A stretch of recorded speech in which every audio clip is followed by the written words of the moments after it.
My name is Evan Darius Hale.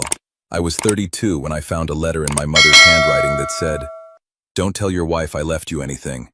Tell her I left nothing but debt." I read it twice, then a third time, standing there in the hallway, still holding the envelope with the bank confirmation inside. $2 million, clean, legal, transferred that morning. And this didn't match.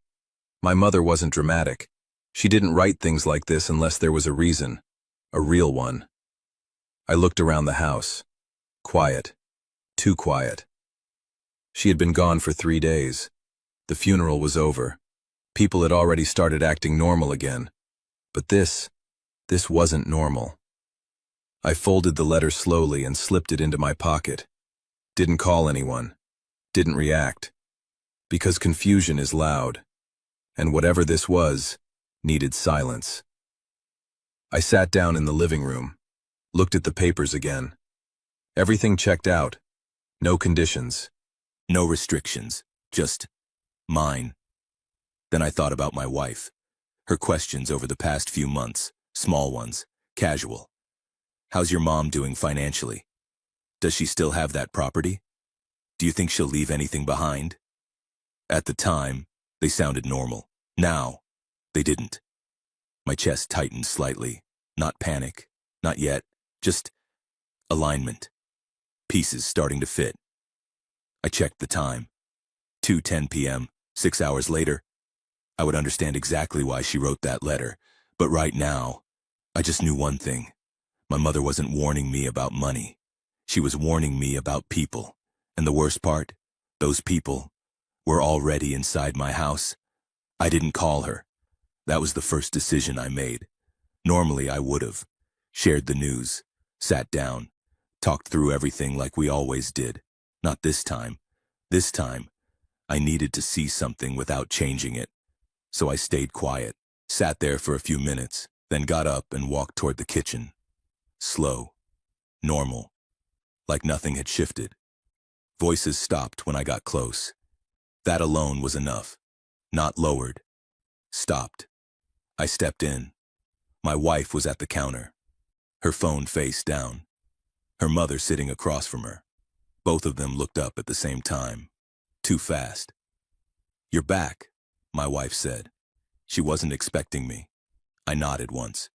"Yeah." No explanation. No extra words. Her mother smiled slightly. "We were just talking." "Of course you were. About what?" I didn't ask.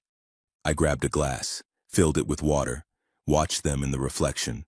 They weren't relaxed anymore, shoulders tighter, eyes sharper, waiting. That's when my wife picked up her phone, unlocked it, checked something quickly, then set it back down. Face down again. I noticed. Didn't react. "Everything okay?" she asked. There it was. The check. The test. I nodded. "Yeah." A pause. Then I added, "Just sorting some paperwork." That word, paperwork, changed something. Small, but real. Her mother shifted in her chair. My wife didn't look at her, but she didn't need to. Because now, they both knew something had happened. They just didn't know what. And that gave me exactly what I needed. Time. Because whatever my mother warned me about was already moving. I just hadn't seen how yet. I went upstairs, didn't rush, didn't look back, just walked like I always did. Because if they were watching, they needed to see normal. I closed the bedroom door halfway, not fully, left a small gap. Then sat on the edge of the bed and pulled the letter out again. Same words, same warning. Tell her I left nothing but debt. Not don't trust her, not be careful. Specific, intentional. I looked toward the door, listened. Soft footsteps downstairs, then voices, lower this time, trying not to carry. That told me everything. I stood up quietly, moved closer to the door, just enough to hear. "Did he say anything?" her mother asked. My wife replied quickly, "No, just paperwork." A pause, then, "Did you check?" "Yes." "Check what?" My grip tightened slightly. Her mother's voice again. You need to know before anyone else does. Anyone else. That word mattered, because now, this wasn't just curiosity. This was urgency. I told you, I'm handling it, my wife said. Handling it. That wasn't concern. That was control. I stepped back from the door, slow, careful, because now I wasn't confused anymore. I was listening to something already in motion, something they had been planning, before today. I looked at the letter again, then folded it once more. This time, more carefully, because now I understood one thing clearly. My mother didn't leave me that message to protect the money. She left it to expose something. And whatever that was about to show itself. I just needed to let it. I didn't go back downstairs right away. That mattered, because rushing changes behavior. Waiting reveals it. I sat there for a few minutes, then took out my phone and opened my banking app again. 2 million. Still there. Untouched.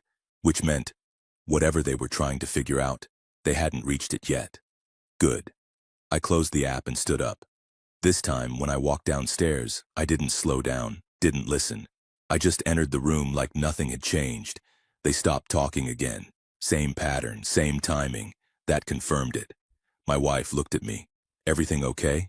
I nodded once. Yeah. Then I sat down across from them. Close enough, clear, present. That made them uncomfortable. I could see it. Not panic, but pressure. Anything from the lawyer? Her mother asked casually. That question wasn't random. I looked at her. Why would there be? I replied. A small pause. Too small to hide. Just asking, she said. No, you weren't. I leaned back slightly. Actually, I added, there was something. Both of them went still. Not obvious, but real. My wife's fingers tightened around her phone. What? She asked. There it was, direct now. No pretending. I looked at her, then at her mother, then said, she didn't leave much. Silence. Heavy. Immediate. Because that's what they were waiting for. That's what they needed to hear. How much? Her mother asked. Too fast. Too focused. I held her gaze for a second, then said, nothing worth talking about. And that's when something shifted. Not in me, in them. Because now, they believed it. And that was the moment everything changed. They didn't react the way I expected. No disappointment, no frustration, just quiet. That was worse, because it meant they had already prepared for that answer.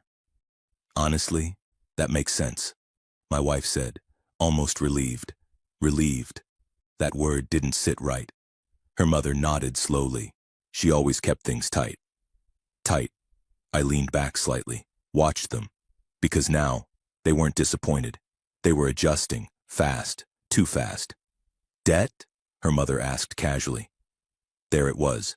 Not, did she leave anything? Did she leave problems? I nodded once. Some. Not a lie. Just not the truth.